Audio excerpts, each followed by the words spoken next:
Les principes fondateurs de la méthode Montessori. Pour comprendre ce qui fait la singularité de la méthode Montessori, il est essentiel de plonger dans ses principes fondateurs.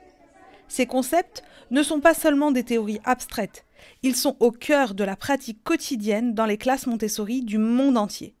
Voyons donc en détail ces piliers de la pédagogie Montessori qui ont révolutionné l'éducation. Le premier va être le respect de l'enfant. Au cœur de la méthode Montessori se trouve un principe simple mais révolutionnaire, le respect de l'enfant. Maria Montessori a observé que les enfants sont naturellement curieux et désireux d'apprendre. Plutôt que de les contraindre à suivre un programme rigide, elle propose une approche qui respecte le rythme et l'intérêt individuel de chaque enfant. Ce respect se manifeste dans la manière dont l'environnement de la classe est organisé, les interactions entre l'éducateur et l'enfant et la liberté donnée aux enfants de choisir leurs activités. Dans une classe Montessori, l'éducateur n'est pas un maître autoritaire, mais plutôt un guide ou un facilitateur. Il observe attentivement les enfants, les encourage, mais ne les force jamais à faire quelque chose contre leur volonté. Ce respect de l'autonomie de l'enfant favorise un climat de confiance et de sécurité, dans lequel l'enfant se sent libre d'explorer et d'apprendre. C'est une approche qui place l'enfant au centre du processus éducatif, reconnaissant qu'il est un être humain complet dès sa naissance, avec des droits et des besoins qui doivent être respectés. Ce principe de respect se manifeste également dans la manière dont les enfants sont encouragés à interagir entre eux. Dans une classe Montessori, les plus jeunes apprennent souvent des plus âgés, tandis que les plus âgés renforcent leurs compétences en guidant les plus jeunes. Cette dynamique d'apprentissage coopératif, basée sur le respect mutuel, est une autre illustration de l'approche Montessori. Le deuxième, c'est l'autonomie et l'apprentissage par l'expérience. L'un des aspects, d'ailleurs, les plus novateurs de la méthode Montessori, qui insiste sur l'autonomie. Maria Montessori croyait fermement que les enfants sont capables de beaucoup plus que l'on ne pense généralement, pourvu qu'on leur donne les moyens de réussir. Dans les classes Montessori, les enfants sont encouragés à faire les choses par eux-mêmes. Qu'il s'agisse de s'habiller, de préparer leur repas ou de choisir leurs activités d'apprentissage. Ce principe est encapsulé dans la célèbre phrase de Maria Montessori « Apprends-moi à faire seul ». Plutôt que de faire à la place de l'enfant, l'éducateur Montessori montre à l'enfant comment faire, puis le laisse essayer par lui-même. Cette approche développe non seulement les compétences pratiques de l'enfant, mais aussi sa confiance en lui, son sens des responsabilités et son indépendance.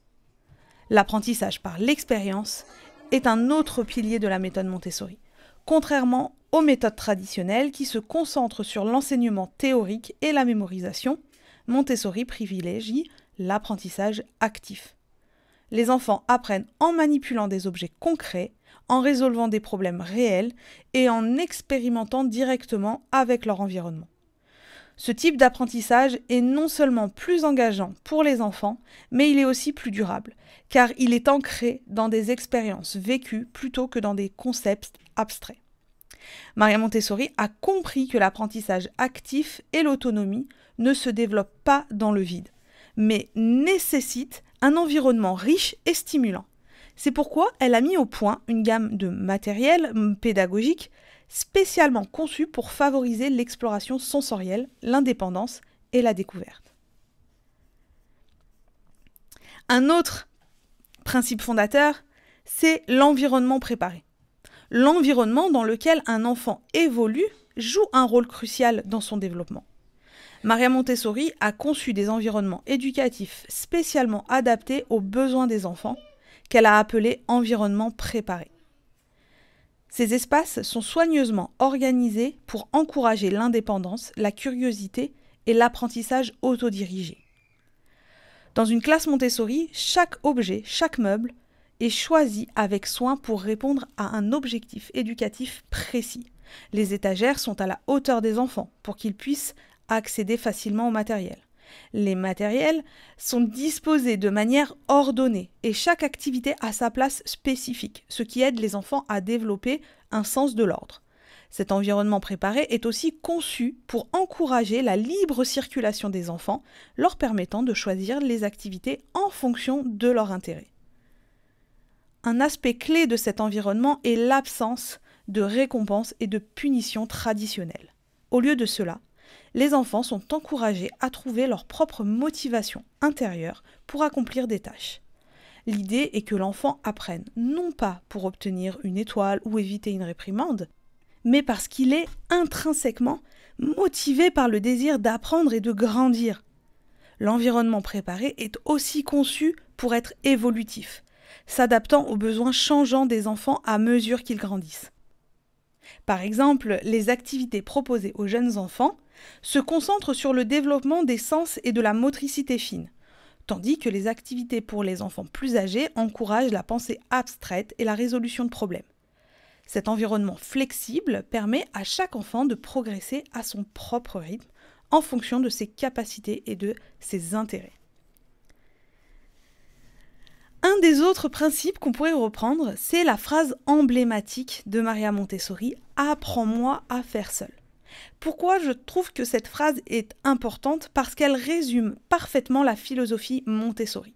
Elle reflète l'idée que le rôle de l'éducateur n'est pas de fournir des réponses toutes faites, mais de guider l'enfant dans sa propre découverte. En encourageant les enfants à être autonomes, Montessori leur donne les outils pour devenir des apprenants à vie, capables de résoudre des problèmes, de prendre des initiatives et de s'adapter à de nouvelles situations. Cette phrase illustre également le respect fondamental que la pédagogie Montessori accorde à l'enfant en tant qu'individu capable de penser par lui-même. Elle renforce l'idée que l'apprentissage est un processus actif et que chaque enfant, avec le bon soutien, peut devenir le maître de son propre développement. Le pouvoir de cette phrase réside dans sa simplicité. Elle ne demande pas que l'enfant soit parfait ou qu'il réussisse immédiatement, au contraire. Elle reconnaît que l'apprentissage est un processus, que l'essai et l'erreur font partie intégrante de ce processus et que chaque erreur est une opportunité d'apprendre et de grandir. Apprends-moi à faire seul est une invitation à l'indépendance, à la résilience et à la confiance en soi, des qualités qui serviront l'enfant tout au long de sa vie. Après avoir exploré les principes fondateurs de la méthode Montessori, une question se pose. Comment ces concepts peuvent-ils s'appliquer aux adolescents qui ont un stade différent de développement? Dans le prochain cours, nous verrons comment la pédagogie Montessori adapte ces principes pour répondre aux besoins spécifiques des jeunes de 12 à 18 ans et en les préparant à la transition cruciale vers l'âge adulte.